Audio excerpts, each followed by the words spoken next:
Halo, selamat datang kembali. Hari ini kita akan langsung masuk ke pembahasan kasus yang cukup bikin resah ya.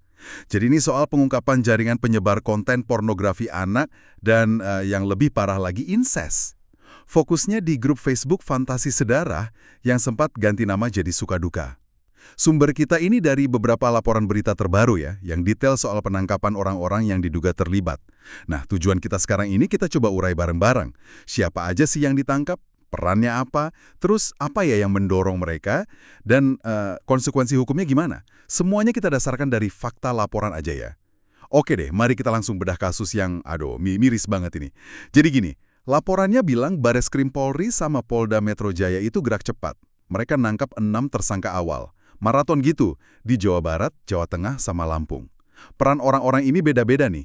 Ada DK, ini dia pakai akun samaran gitu. Dia aktif banget jadi kontributor di Fantasi Sedara. Motifnya, wah, ternyata ekonomi. Jualan konten pornografi anak. Harganya disebut 50.000, dapat 20 video, terus 100.000 dapat 40 video atau foto. Gitu katanya. Iya, betul. Itu si DK ya. Terus ada lagi MR. Nah, kalau MR ini disebutnya admin atau kreator grup Fantasi Sedarah itu. Oh, dia yang bikin grupnya? Iya, katanya sih sejak Agustus 2024. Kalau motif dia beda lagi. Lebih ke kepuasan pribadi. Sama ya pengen berbagi aja gitu. Polisi nemuin ratusan gambar sama video porno di HP-nya. Ratusan loh. Astaga, banyak banget ya. Terus, siapa lagi? Ada lagi MS, dia juga anggota sama kontributor juga. Nah, yang ini lebih parah lagi. Dia sampai bikin video asusila sama anaknya sendiri. Katanya Vi buat kepuasan pribadi dia. Ya ampun, ini makin ngeri dengernya. Betul. Dan daftarnya belum berhenti di situ. Ada MJ, orang ini ternyata juga DPO kasus asusila anak lain di Bengkulu.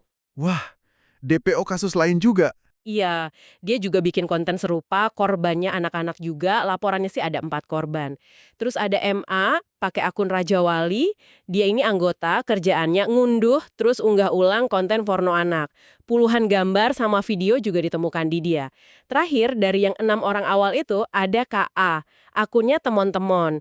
Dia anggota grup Sukaduka, nama baru grup itu kan. Kerjaannya sama juga. Sama aja, ngunduh, simpan, terus unggah ulang konten porno anak. Itu 6 yang pertama ditangkap. Nah, yang perlu jadi perhatian kita di sini, skalanya ini loh. Grup Fantasi Sedara ini kan muncul Agustus 2024. Sempat punya pengikut, wah, sampai 32.000 orang. 32.000? Banyak banget itu. Iya, sebelum akhirnya diblokir ya. Jadi, ini bukan grup main-main, tapi kayak semacam wadah gitulah. Buat predator seksual sama pedofil tukar-menukar konten asusila anak.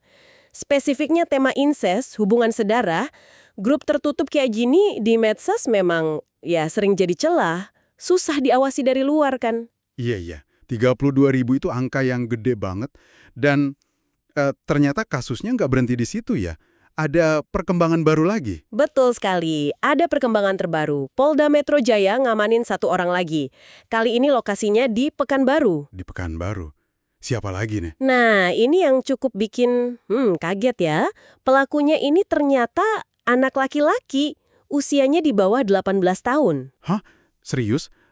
Anak di bawah umur ikut terlibat juga aktif? Iya, beneran. Dia dilaporkan jadi anggota aktif di grup Sukaduka itu. Bukan cuma anggota pasif loh, dia ikut nyebarin, bahkan jual konten pornografi anak juga. Jualan juga? Pas dicek, dia punya 144 grup Telegram buat promosi. Ya ampun, 144 grup Telegram. Ini anak serius banget ya nyebarinnya. Terus gimana hukumannya kalau anak-anak? Nah, karena usianya itu, status hukumnya jadi anak berhadapan dengan hukum atau ABH. Makanya dia nggak ditahan, dikembalikan ke orang tuanya. Alasannya juga karena dia masih ujian sekolah katanya. Proses hukumnya pakai diversi. Jadi semacam penyelesaian di luar jalur pengadilan pidana. Itu. Sekarang dia dalam pengawasan Balai Pemasyarakatan Anak, Bapas. Oke. Jadi kalau kita lihat semua ini ya, ada pelaku dewasa, perannya macam-macam. ada yang jual, ada yang bikin sendiri, terus malah ada anak di bawah umur yang ikut nyebarin juga. Ribuan konten ditemukan. Kayaknya masalah ini, wah, kompleks banget ya dampaknya. Luas sekali. Tentu saja. Kalau kita lihat gambaran besarnya, kasus ini jadi bukti nyata ya, betapa bahayanya ruang digital kita kalau nggak ada pengawasan yang memadai. Jadi lahan subur banget buat komunitas berbahaya kayak gini tumbuh dan ya, nyari mangsa. Nah, untuk para tersangka dewasa ini, mereka dijeratnya pasal berlapis. Pasal apa aja itu? Ada UU ITE, pastinya. Terus UU pornografi, UU perlindungan anak, sampai UU tindak pidana kekerasan seksual atau TPKS yang baru itu. Wah, banyak lapisannya ya. Iya, ancamannya juga serius banget. Maksimal bisa 15 tahun penjara. Dendanya juga nggak main-main, sampai 6 miliar. Polisi juga kasih sinyal, kemungkinan masih ada tersangka baru lagi nih. Oke, jadi kalau kita simpulkan sedikit ya, kita lihat ada penindakan hukum yang ya cukup signifikan lah ya, terkait grup Facebook penyebar konten mengerikan ini. Pelakunya beragam banget. Ada admin, kontributor, penjual, bahkan sampai anak di bawah umur ikut terlibat aktif. Motifnya juga macam-macam ya tadi. Ada yang karena uang, ada yang cuma buat kepuasan pribadi. Betul sekali. Para pelaku dewasa ini menghadapi ancaman hukum yang berat, grupnya juga sudah ditutup, tapi ya ini kan menyisakan pertanyaan penting nih buat Anda semua renungkan.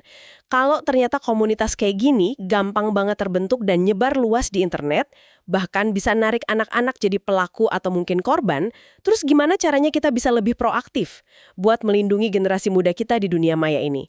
Apa ya langkah pencegahan yang bisa kita ambil bareng-bareng, selain cuma nunggu penegakan hukum setelah kejadian gitu? Nah, itu mungkin yang perlu kita pikirkan bersama.